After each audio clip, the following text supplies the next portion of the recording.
को जारी रखना पड़ेगा। तो क्या वैसी कार्रवाइयां आने वाले वक्त में देखते रहेंगे? क्या वो विल पावर, जिस पॉलिटिकल विल पावर की बात कही जा रही है, क्या वो विल पावर आप दिखाएंगे आगे?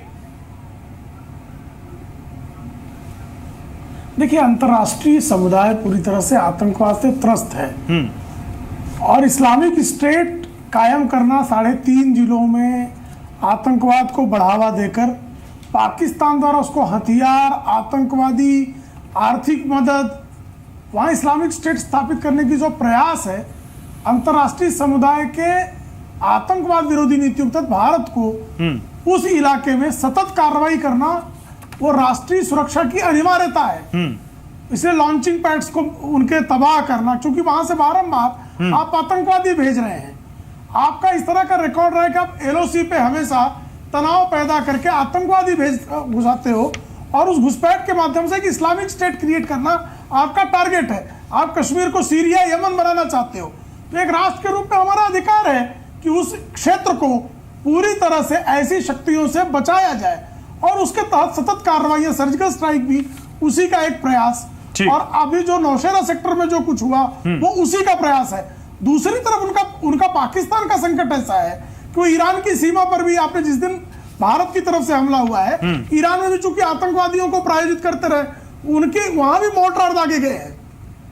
अफगानिस्तान भी आपको इस मुद्दे पर उसी तरह से परेशान है। तो रणनीतिक तौर पर पाकिस्तान जिस तरह से आतंकवाद का पोषक है और वो जिस तरह से हमारे भारत के अंदरूनी मामलों में वो आतंकवाद को प्रायोजित कर रहा है, उसे डिफेंड करना, डिफेंस लाइन खड़ी करना, ये हमारा अधिकार है। उसी के तहत इस तरह की कार्रवाइयां हो रही हैं। चूंकि उनकी सेना गीदड़ रही है तो गीदड़ को भभकी देने की आदत है, तो भभकी दे रही है।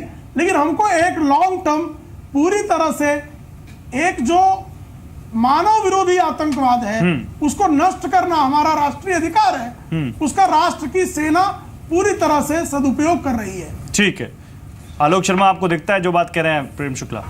देखिए, आज सेना जो भी कदम उठा रही है, सेना हमेशा से हमारी जांबाज रही थी और जांबाज है। सेना जो भी कदम उठाएगी, तमाम विपक्षी दल भारतीय सरकार के साथ हैं, मोदी जी के पीछे खड़े हुए हैं। लेकिन इसके साथ साथ बहुत सारे सवाल भी खड़े हैं। क्या आज हम केवल कहें कि साहब वो तो गीदड़ हैं, गीदड़ भभकी दे रहे हैं और ये कर रहे हैं, वो कर रहे हैं? ये हमें कुछ जो पिछले 3 साल का इतिहास रहा है उस पर भी नज़र डालनी पड़ेगी।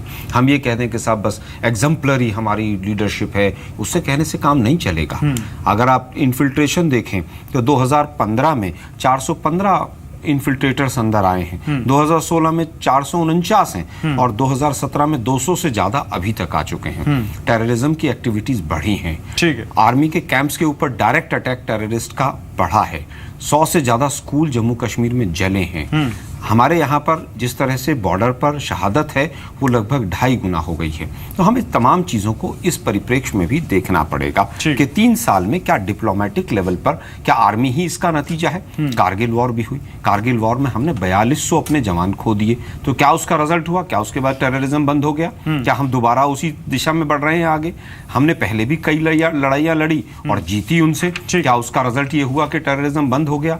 पाकिस्तान जिस तरह की बात कर रहा है, मैं समझता हूं केवल आर्मी के जरिए हम सॉल्यूशन निकाल देंगे तो फिर 3 साल तक वेट क्यों किया था? ठीक है, सरकार आई थी, उसी समय पर एक्शन ले लेते। लेकिन आज सवाल यह है कि सरकार की न जम्मू कश्मीर को लेकर कोई कंसिस्टेंट नीति है, न पाकिस्तान को लेकर कोई कंसिस्टेंट नीति है। वहां के इनके पीडीपी जो अलायंस पार्टनर है वो कहते हैं हुर्रियत से बातचीत होनी चाहिए। केंद्र सरकार कहती है हुर्रियत से बातचीत नहीं होनी चाहिए। एक पहले तय होना चाहिए। बीजेपी में से भी कई तरह की आवाजें उठ रही हैं। चलो, मैं इस बात को उठाऊंगा, मैं इस बात पे सवाल पूछूंगा प्रेम शुक्ला से, लेकिन मैं पहले एसडी मुनी साहब से एक सवाल ले लूं सर, उसके बाद मेहर तरार और फिर आता हूं अपने दूसरे पैनलिस्ट के पास। एसडी मुनी साहब, जल्दी से एक छोटा सा सवाल, क्या आपको लगता है कि वाकई कहीं पॉलिसी में कंफ्यूजन दिखी है? जो बात आलोक शर्मा कह रहे हैं, नहीं आपको लगता है कि एक लीडरशिप दिख रही है जो आगे बढ़ रही है सही इस पूरे मुद्दे पे?